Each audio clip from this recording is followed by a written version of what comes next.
Hey folks, it's Ryan coming at you from the Cub compound in Kentucky, and the second of my how-to video series. Today we're going to tackle the fuel injection delete process. So this convenient little kit that includes everything you'll need to do that. Very reasonable, about 30 bucks plus shipping. Anyway, we'll get started. Some of the stuff you'll need to do that kind of helps you get prepped. Undo the fuel cap and remove the slide. That helps. You'll unbolt the tank. I'll go ahead and loosen these. You'll take both of those out of each side. You'll remove the battery strap, which I already did. The battery strap that goes there. If you don't have one, let me know. I'll sell those. Then we'll start off by put this thing on a stand. Makes it a little easier on me. So I'm just going to remove this tube to get it out of my way so you can see a little better. This is your fuel supply line coming from your petcock right here. Remove it. This is your oil supply from your oil injector over there, which we're getting rid of. So we're going to remove it. And then also the other line coming off your petcock goes down to the little bar by the reeds, and it's your gets the vacuum from the cases. That should allow you to get the tank out of your way. All right, got that out of the way. The other thing that helps a lot in this process is to remove the battery. I've got those loose. I'm gonna go ahead and do that. Find my T-handle 10.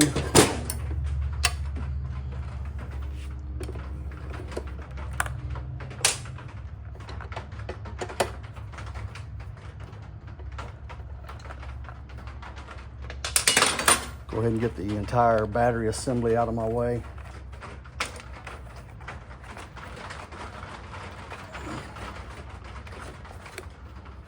Take that out. Set it to the side.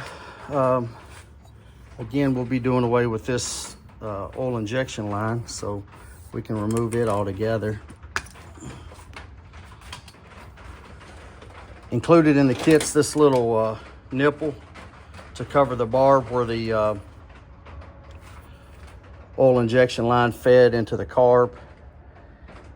It's a perfect fit. It just slides right on. I say that and it won't go, I'm sure.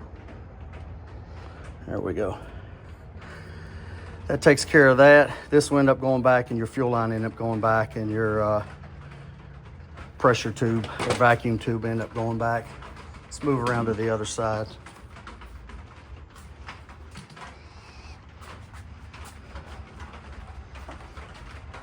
So over here, the things you're going to want to remove. Going to remove that with a 10 mil and this with a 10 mil just to get them out of your way. Makes it a lot easier. Scoot you guys back here a little bit. We can see everything.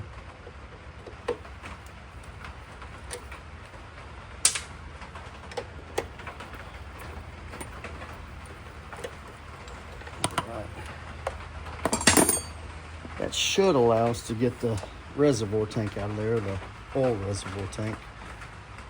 You will still have the nipple connects right down here. You can see it feeds out of the bottle and into the oil pump.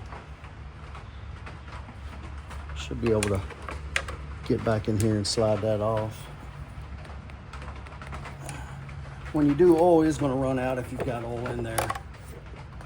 You just have to kind of manipulate that out of there. All right, so now it's leaking oil, as you can see. I did forget to unplug it from the other side. We'll do that real quick.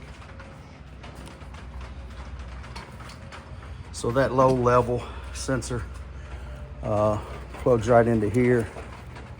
You'll just have to unplug that, as you're no longer gonna need it. It just unplugs right there. And then that gets rid of that. You lay this on its on its back so that it doesn't keep leaking out, or do like me and put it in a parts washer.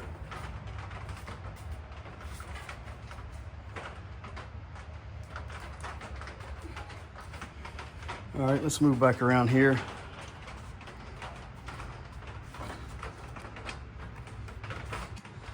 Next thing you're going to want to do is take this bolt and that bolt out. Engine cover's a little bit in the way, but not bad. The other one might be a little trickier.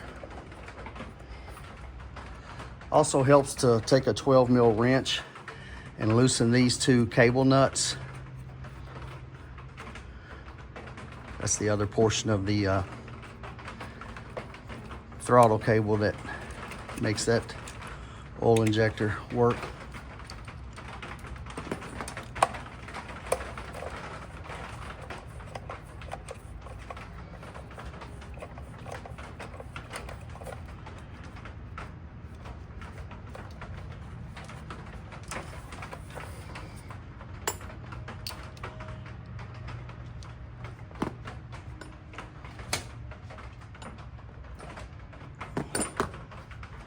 Can't get a socket in there. I may have to use a wrench.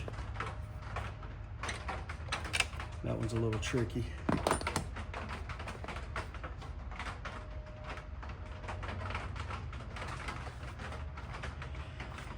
See if I can find a 10 mil wrench real quick. Trying not to let these videos go too long. Guess I could always start editing them instead of going in one run. I think it's better to let it go and let y'all see my struggles as well. That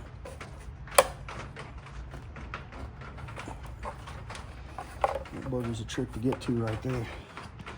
Let's try this other side. Hank's out here helping me today. Just rooting around and stuff, I guess, pretty much.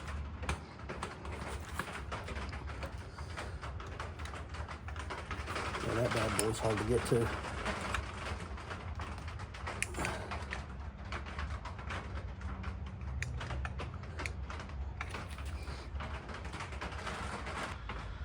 All right, folks, I did what all the pro video people do.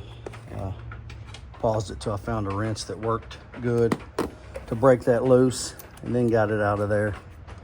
That and the bracket where we already took the other bolt off come out. You'll save the bolt from the first bracket that went straight to the cases. After that, you'll have to work this out of there. The mechanical oil pump.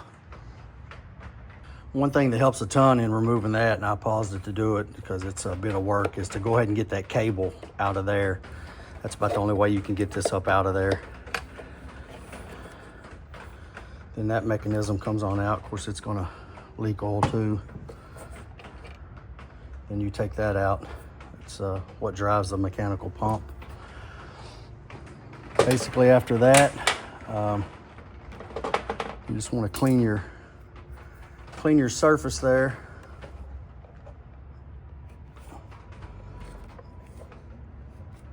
The bike could have been a little cleaner before I started, would have helped.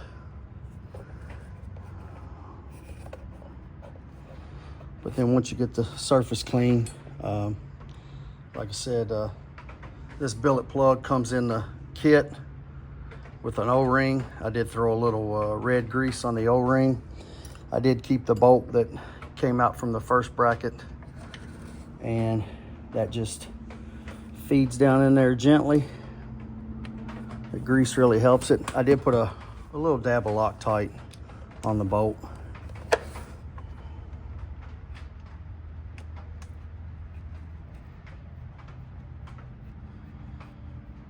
So you put that back.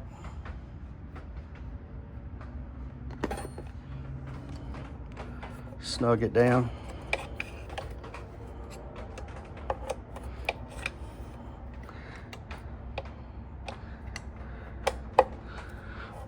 There you are. And